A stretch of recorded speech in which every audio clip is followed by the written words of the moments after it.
The Tibetan Book of the Dead isn't a religious text. It's a precision operating manual for the most documented journey a human being will ever take. You've felt the unease. That quiet dread that surfaces at 3 a.m. when the distractions run out. That's not fear of the unknown. That's suppressed recognition, because somewhere beneath the conditioning, you already know that death has a structure. And someone, a long time ago, wrote it down. There is a pattern running underneath every civilization that ever existed on this earth. And once you see it, you genuinely cannot unsee it. Egypt encoded it in the pyramid texts, the oldest religious writings ever discovered. The Eleusinian mysteries of ancient Greece initiated thousands into it over 9 centuries. The Gnostic Christians carried it in secret gospels that the early church worked very hard to erase. And in 8th century Tibet, a master named Padmasambhava, one of the most extraordinary figures in the entire history of consciousness study, encoded the complete protocol into a single manuscript, to be buried in the earth and discovered only when humanity was ready to receive it. That manuscript is the Bardo Thodol, what the West lazily translated as the Tibetan Book of the Dead. And that lazy translation cost us everything, because it made something precise sound decorative, made a navigation system sound like mythology, made a map sound like a poem. Here is what these traditions are actually saying, across thousands of years and every inhabited continent. Death is not chaos. Death is an ordered, staged transition. It has a sequence. It has landmarks. It has specific moments where your awareness either expands into liberation or contracts back into another cycle. And the difference between those two outcomes is not luck. It is not divine favor. It is knowledge. Specifically, knowledge that has been systematically kept from you.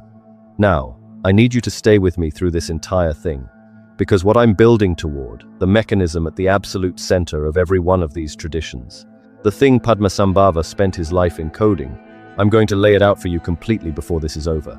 The primordial light, what it actually is, why it appears at the moment of death, and why, if you don't recognize it, you will move past the single most significant event in your entire existence without even knowing it happened. That is the revelation this episode is building to. Don't leave before we get there. The first layer is the body, and most people stop here because the body is the only layer they've been taught to see. The Bardo Thodol describes something called the Chikai Bardo, the bardo of the moment of death, and it opens with a process that Tibetan masters called the dissolution, not a metaphor, a sequence, a documented, stage-by-stage unwinding of the energetic architecture that holds consciousness inside physical form. Here is what that sequence actually looks like. The earth element dissolves first. The density that gives your body its solidity, its gravity, its sense of weight in the world, it begins to release. You feel it as a kind of sinking, a heaviness followed by a sudden lightness, as if the ground has finally let go of you. The Tibetan masters said this produces a vision, a quality of yellow light, like late afternoon sun on stone. Then, the water element dissolves. The fluid coherence of the body, blood, lymph, the moisture in tissue, begins its release. The external world sounds distant now. There is a white luminosity, like moonlight on still water, then fire. The body's warmth, its metabolic intelligence, the heat that signals living presence, withdraws from the extremities inward, toward the heart center.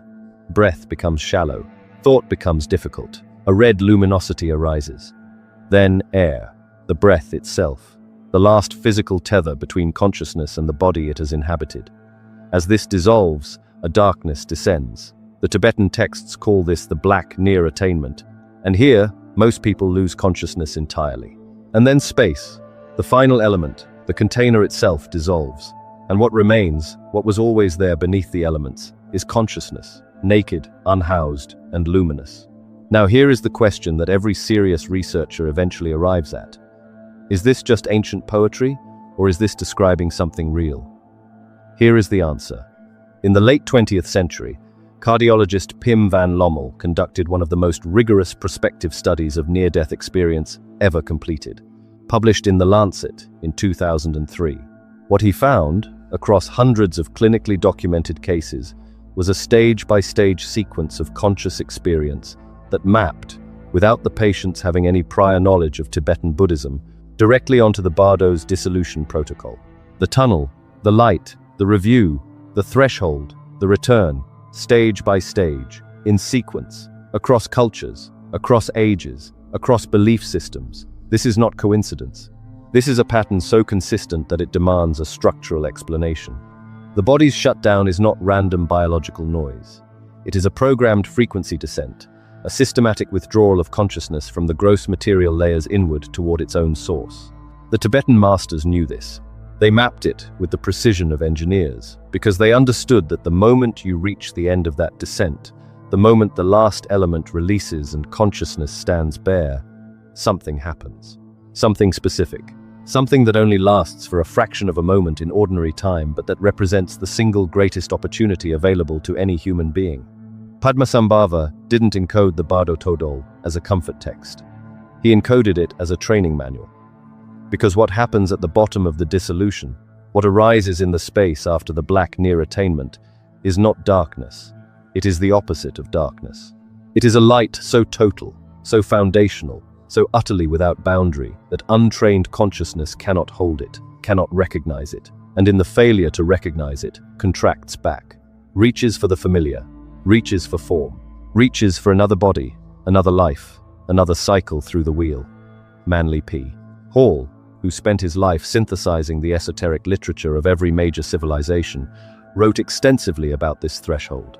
He described it as the moment where the soul is confronted with its own original nature and either receives it or flees from it.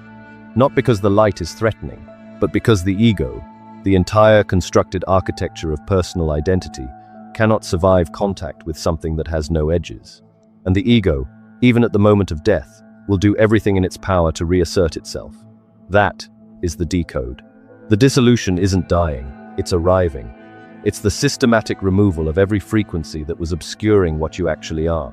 The earth, the water, the fire, the air, these aren't just elements. They are the layers of compression that gave consciousness a local address. And the dissolution is the process of reading that address back into the source. Every tradition that preserved this knowledge, Tibet, Egypt, the Orphic mysteries of Greece, the Sufi concept of fana, the Christian mystical teaching on kenosis, every single one of them was pointing at the same mechanism, the same sequence, the same threshold. And here is what they don't quite tell you in the opening chapters. What happens after the light appears is not the end of the story. It is the beginning of the most critical navigation any consciousness will ever attempt. Because the light is only the first door. And what you do in the moment it opens, what you recognize, what you reach for, what you run from, determines everything that follows. That layer is where we're going next. Now we enter the layer that most people never get past. The one that has swallowed countless souls, not because it's stronger than them, but because it looks exactly like what they most fear, and exactly like what they most desire. The Tibetan Book of the Dead calls it the Chonyad Bardo. And what happens here is so precise, so mechanically documented, that when Carl Jung first encountered it in the early 20th century, he spent years cross-referencing it against his own clinical research into the unconscious mind. His conclusion was not that this was superstition. His conclusion was that the ancient Tibetan masters had mapped something real. Here's what actually happens in this phase. After the first light appears, that primordial clarity we just spoke about, the consciousness that failed to recognize it, doesn't simply drift away. It enters a second chamber. And in that chamber, visions begin. First come the peaceful deities, radiant figures, luminous forms, familiar archetypes of compassion and wisdom. They are beautiful, they are magnetic, and they are projections. Jung decoded this with extraordinary precision. He recognized these forms as eruptions from what he called the collective unconscious, that deep substrate of shared symbolic memory that every human mind carries, regardless of culture. The peaceful deities aren't external beings visiting you. They are the most exalted contents of your own psyche, made visible in the transparency of the post-death state. And if you cling to them, if you chase the beauty rather than recognizing it as a mirror, you miss the door again. But here's where it gets harder. Because after the peaceful deities come the wrathful ones. Terrifying forms. Skull-crowned, fire-wreathed, shrieking with a sound the text describes as 1,000 simultaneous thunderclaps. These figures appear precisely when the consciousness has already failed to recognize the light twice. And the mechanism is devastatingly simple. What you fear, you generate. What you generate, you inhabit.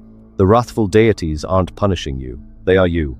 They are the shadow content of every unresolved terror, every suppressed rage, every grief you never metabolized, now wearing a face and filling your entire perceptual field.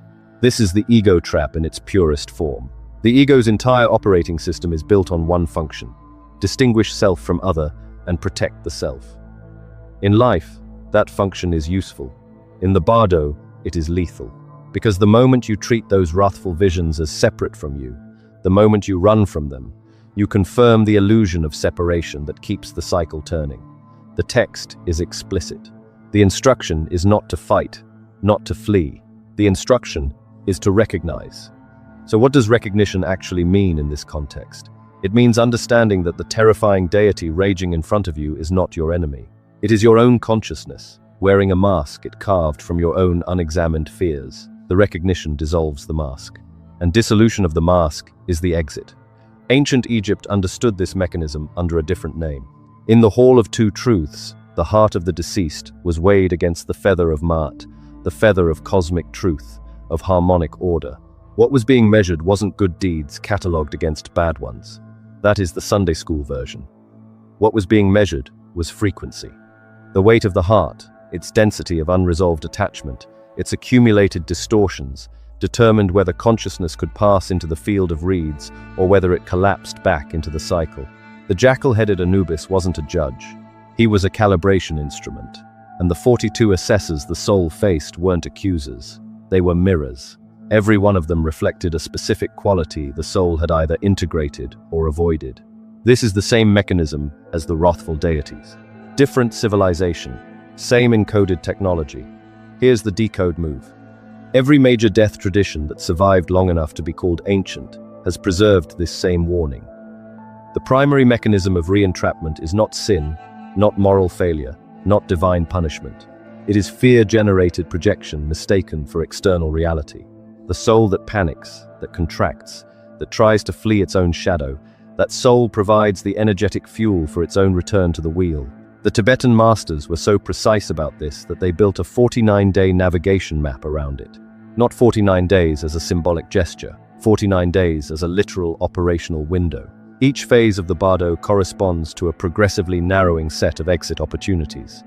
The early days hold the widest aperture. The light is brightest. The visions are most transparent. As the window narrows, the visions densify. The wrathful forms intensify. And eventually, if recognition has not occurred, consciousness enters the Sidpa bardo, the realm of re-entry, the antechamber of rebirth. And here is where the text does something most sacred documents refuse to do. It gives you the coordinates of that antechamber in advance. It tells you what to look for, what to resist, what to run toward. Because the Sidpa bardo is not just an ending, it is one more door, one more moment of choice. And what governs that final choice is something this tradition kept encoded in a layer even deeper than the bardo visions themselves. Something that was never about death at all. Something that was always about the nature of consciousness before it ever took a body. That is where we're going. And once you understand it, the entire map changes. Beneath every bardo vision, beneath the peaceful deities and the wrathful ones, beneath the 49-day window and the karmic weighing, there is a substrate, a ground state, something the Tibetan masters pointed to with a single term that translates roughly as the clear light of the void. And this layer is not a metaphor. It is the operating system underneath everything else. Call it what you want. The primordial light, the ground luminosity, the source field. Different traditions have used different names for the same empirically reported phenomenon, that at the deepest layer of the death experience, before any vision arises, before any deity appears, there is a pure, undifferentiated awareness, luminous, boundless, already free. What is it, exactly? Here is the question the ancient texts force you to sit with, and here is the answer they unanimously provide. It is not something you travel toward. It is what you already are, minus every layer of identification you accumulated across a lifetime. This is the recognition that equals liberation. Physicist David Bohm spent decades developing his theory of the implicate order, the idea that what we perceive as separate physical reality is a projection from a deeper holographic field of enfoldment. Consciousness, in Bohm's framework, isn't produced by the brain. It is enfolded into matter from a source that precedes matter. The brain is a receiver, not the signal itself. And when the receiver is switched off at death, the signal doesn't disappear. It returns to the field it was always broadcasting from. More recently, quantum consciousness researchers, including Stuart Hameroff and Roger Penrose, have proposed that quantum coherence within microtubules, structures inside every neuron, may be the physical interface through which consciousness accesses non-local information. When the body fails, that coherence doesn't simply end. Their model suggests it disperses into the fundamental quantum substrate of space-time itself. The bardo state, in this framework, isn't a religious afterlife. It is a phase of quantum coherence navigating a field that has no walls. The Tibetan masters didn't have electron microscopes, but they mapped this field with extraordinary functional precision. And their primary technology for navigating it wasn't meditation alone, it was sound. Spoken mantras were understood as carrier waves, not decoration, not comfort, carrier waves. When a dying person, or a consciousness navigating the post-death state, hears the correct vibrational sequence, something measurable happens. The scattered frequencies of a panicked or grief-saturated consciousness are given a coherence template to lock onto. The mantra doesn't create the light, it aligns the receiver to recognize it. This is why trained lamas would read aloud from the bardo todol directly into the ear of the dying, and then continue reading for days after clinical death. Because the text itself understood that consciousness persists beyond the body's shutdown, and that it remains acoustically accessible, frequency accessible, during that window. Ancient Egypt encoded the same mechanism in the Book of the Dead's spoken spells. The word in ancient Egyptian for spell, heka, is also the word for the fundamental creative force of the universe. Language, properly structured and intentionally voiced, was understood as a direct interface with the source field. The priests weren't performing ritual for the gods. They were performing frequency alignment for the transitioning soul. Here is the decode move that changes everything. The primordial light isn't waiting for you at death as a reward for good behavior. It isn't earned. It is the default state of consciousness when every overlay of fear, desire, and identification is stripped away. Death strips those overlays whether you're ready or not. The only variable is whether you recognize what's underneath when they're gone. Recognition equals liberation. Non-recognition equals the loop continuing. That is the entire mechanism. That is what the bardo thodol was built to transmit. And here is what that means for you right now, in a body, reading these words. The recognition that liberates at death is the same recognition that is available to you in deep meditation, in states of profound silence, in moments when the narrative mind goes quiet and something vast and clear opens underneath. Every contemplative tradition that ever existed was building you a practice ground for that moment, not to make you spiritual, to make you familiar with the light before you need to navigate by it. You can prepare this, starting now, before death makes it urgent. And what that preparation leads to, the actual practical sovereignty it places in your hands, is the piece that closes this entire transmission. You stop being a passenger in your own existence the moment you understand what this map is actually offering. Not comfort, not religion, sovereignty. You stop being a victim of the samsara loop, not after death, but starting right now, in how you meet every moment that strips an illusion away. Every loss, every dissolution, every dark night is a practice bardo. And preparation in life is the only real death-hacking technology that has ever existed. I want to hear from you. If you carry a parallel from another tradition, Sufi, Gnostic, indigenous, quantum, drop it in the comments. Your insights consistently add layers my own research hasn't reached. The deeper manuals are coming. Consciousness maps, hidden lineages, the neurochemistry of recognition itself. The initiation continues. You are not separate from the primordial light, you never were. You are an expression of it, navigating a temporary forgetting. And now you're beginning to remember. Drop your tradition's death map in the comments. Every lineage holds a piece of this. Subscribe to continue. The deeper maps are coming, and you've already proven you're ready for them.